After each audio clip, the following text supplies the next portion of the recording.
Saya kira semua kita tahu bahwa pemerintah mengeluarkan kebijakan untuk melanjutkan program pemulihan ekonomi nasional di APBN tahun 2021. Kemudian tahun 2021 ini adalah tahun kita mengimplementasikan Undang-Undang Cipta Kerja. Pada tahun ini juga akan ada pelaksanaan vaksinasi. Semua langkah itu saya kira kita harapkan akan mendorong aktivitas ekonomi kita, meningkatkan konsumsi sehingga ekonomi akan pulih di tahun 2021. Yang kita dengar bersama harapan Presiden, yang kemudian harapan juga Ibu Menteri Keuangan, pertumbuhan ekonomi kita akan naik, kita berharap tumbuh positif, dan kita berharap akan tumbuh 4-5% pada tahun 2021. Dan saya kira langkah-langkah itu yang saya sampaikan tadi akan mendorong pertumbuhan ekonomi kita di tahun 2021 ini semakin baik.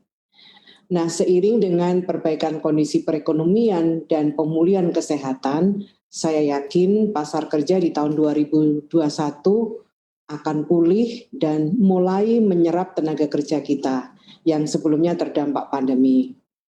Teman-teman pekerja kita yang dirumahkan dengan pendapatan yang berkurang, dengan semakin baiknya kondisi ekonomi dan kondisi kesehatan, mudah-mudahan pasar kerja di tahun 2021 ini akan semakin membaik. Kalau dari Kementerian Ketenagakerjaan sendiri, Bu, apa saja langkah-langkah yang telah dan akan ditempuh untuk menggairahkan kembali serapan tenaga kerja di tanah air? Ya, setelah kita menyelesaikan Undang-Undang Cipta Kerja, menyelesaikan peraturan pemerintah, terutama pada sektor ketenagakerjaan, kami Kementerian Ketenagakerjaan melakukan 9 langkah atau 9 lompatan yang akan kami lakukan, yang ini merupakan inovasi dari berbagai isu ketenagakerjaan.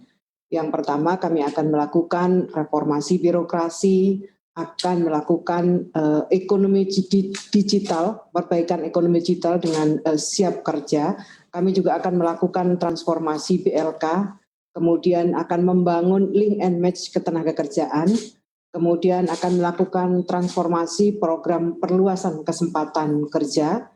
Kemudian karena usia milenial itu sangat mendominasi usia tenaga kerja kita, angkatan kerja kita, maka kita akan melakukan pengembangan talenta muda, kemudian perluasan pasar kerja luar negeri yang tidak hanya fokus yang selama ini lebih fokus pada sektor informal, kita dorong pada sektor formal.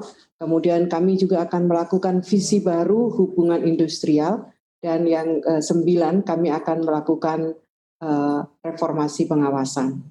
Beberapa program yang menjadi fokus Kementerian Ketenagakerjaan merupakan program yang bertujuan untuk memperbaiki ekosistem pasar kerja.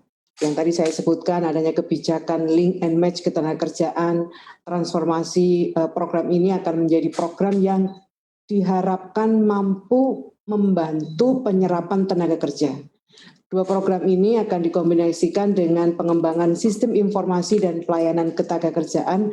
Kami berharap menjadi sebuah ekosistem digital ketenagakerjaan terbesar di Indonesia. Kami akan melalui platform Sisnaker yang akan kami transformasi menjadi siap kerja. Untuk informasi lebih lengkap dan berita terkait, jangan lupa klik link di deskripsi. Install juga aplikasi CNBC Indonesia di App Store maupun di Play Store, dan please subscribe ya guys.